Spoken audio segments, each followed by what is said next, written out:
right now, the time to speak to William Yarwood, spokesperson for the Taxpayers Alliance, because guess what? Asylum hotel companies who have made massive amounts of money over the past 3 or 4 years have now declared that they might hand back some of the profits, but they're also talking about moving away from the hotel business into the private rental market, because of course that's now where the money's going to be. William, very good morning to you.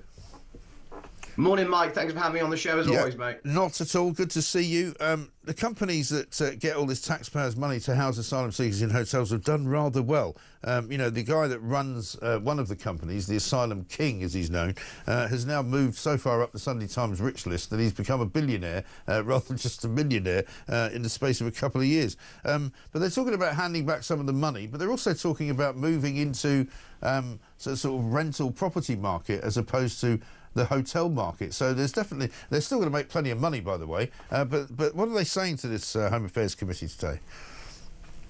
Yeah, so they say that basically they want to move into what's called dispersed accommodation, which is specifically non-catered, non-security, sort of rented private rental accommodation. But as they said in the Home Affairs Select Committee yesterday, the problem they're facing is basically no private renters want to take asylum seekers, and I think, Mike, for very, very good reason, because they've seen how these hotels end up becoming, and they've seen how these people treat the areas that they live in. So why on earth would private renters want people who own property want these people to move into properties that could be handed out to young professionals or new families? Yeah, the problem is though that an awful lot of these unscrupulous landlords who are quite happy and quite willing to turn their sort of maybe family dwelling homes into HMOs, multiple occupancy houses, basically, are going to make an absolute fortune, because look at the numbers. A report released last week said the 3 companies that have been mostly operating this asylum seeker hotel business have made combined profits of £383 million since 2019. I mean, that will persuade lots of people to rent out property, won't it? Yeah, I mean, I certainly think that's certainly the case, but let's call that what it is, Mike. It's taxpayer profiteering off misery, basically. That's all it is.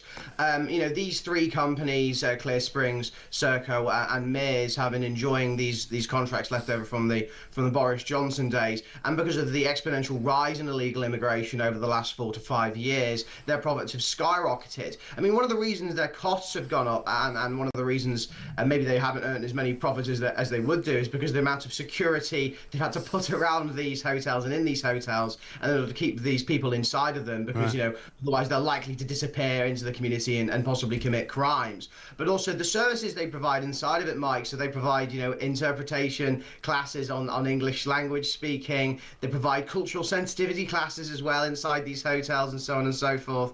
And basically a lot of the money goes towards attempting essentially to prepare asylum seekers to come into the UK, when in reality what they should be doing is not any of that kind of stuff, and actually working with the Home Office to make sure these people are removed from our country as fast as possible. But hey, they're making money off it, so why would they want to get them removed? Well, that's the thing. And one of the reasons, of course, they also need security is to try and make sure people don't come in and have a look around the hotel, because I was watching a video last night of one of those, sort of citizen journalist types who goes in with his camera, and he gets greeted by all these security guards going, "No, you're not allowed in here." And he's like, "Why not? I'm just walking around. I'm filming. I'm having a look. They're going to call the police on him." And he's like, "Well, call the police for what?" And then as he was filming, you could see various asylum seekers wandering about. A couple of them were going outside, getting onto, like Deliveroo bikes and stuff like that, because they're allowed to do that. And also on the notice boards, everywhere you look, there was, get your free eye test here. Here's how you apply for, an operation on the NHS. Here's how you register with the NHS.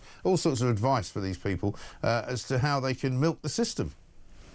Yeah, completely. I mean, we talk about, we talk about two-tier care, but also one element of two-tier Britain is the fact that asylum seekers have better access to, dentists, opticians, doctors, and so on and so forth, that average, ordinary, hard-working taxpayers do. I mean, I think there was a story a while ago about how in some asylum hotels, basically they have in-house doctors, like the doctors actually come to them. When's the last time a doctor from the National Healthcare Service has come to anybody's house, for crying out loud, right? So that's a luxury the majority of people just simply do not have. And yeah, they're enjoying, not just the free stuff, but also, a £50 daily allowance. They also have £90, for food. They get free trips to, different football stadiums and the like. Yeah.